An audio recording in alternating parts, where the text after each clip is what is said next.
नमस्कार दोस्तों, मैं डॉक्टर नेहा भंडारी हूँ। मैं सीनियर कंसल्टेंट पीडियाट्रिक नेफ्रोलॉजी से कोम्पल चाइल्ड एंड किडनी क्लिनिक से बात करूँगी आपसे ब्लड प्रेशर के बारे में। हमने पहली सीरीज़ में आपसे बहुत सारी बातें की थी जिसमें बच्चों में हाई ब्लड प्रेशर की समस्या के बारे में बात किया था और किन बच्चों में चांसेस होते हैं हाई ब्लड प्रेशर के लिए, क्या इंसिडेंस है, क्या कॉजेज़ हैं, बहुत सारी ऐसी बातें की थी मैंने आपसे। तो ये वीडियो देखने से पहले मेरा सजेशन रहेगा कि हमने आपको इनबॉक्स में डिस्क्रिप्शन दिया है अपने पहले वीडियो का, वो वीडियो ज़रूर आप देखेंगे।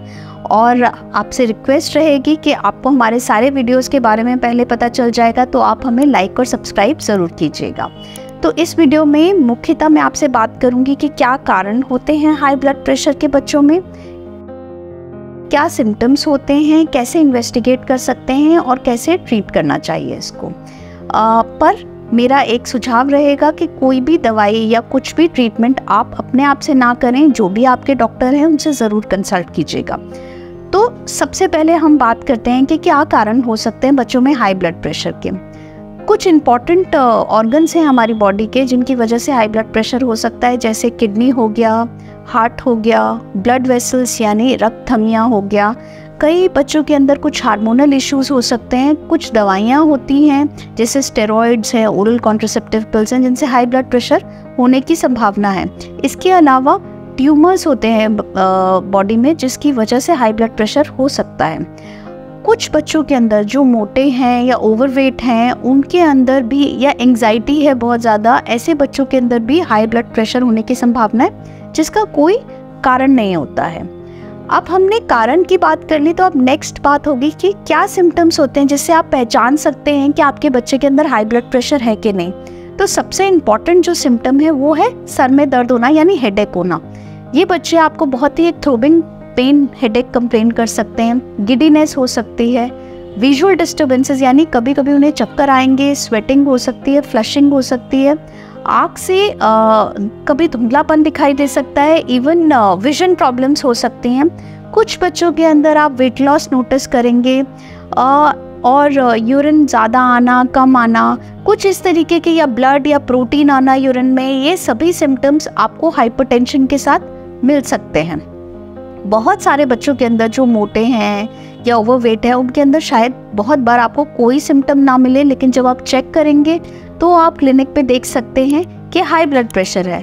तो सभी बच्चों के अंदर, मैंने लास्ट वीडियो में भी बोला था और अभी भी बोल रही हूँ कि एक बार एटलीस्ट एक विजिट में, अगर आप हर 3 से 4 महीने या 5 महीने में डॉक्टर के पास जाते हैं तो एक विजिट में ब्लड प्रेशर ज़रूर चेक कराइए बच्चे का। अब हम नेक्स्ट बात करेंगे कि कौन से इन्वेस्टिगेशंस हम करा सकते हैं जिससे हमें पता चले कि हाई ब्लड प्रेशर है।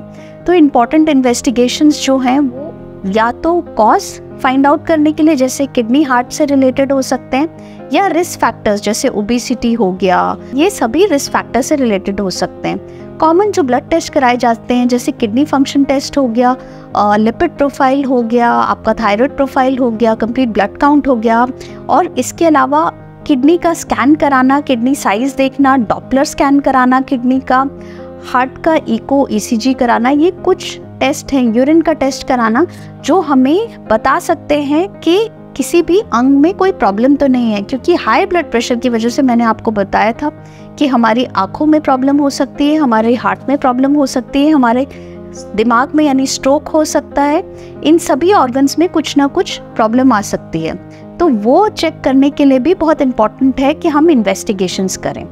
अब नेक्स्ट बात करते हैं हम ट्रीटमेंट के बारे में।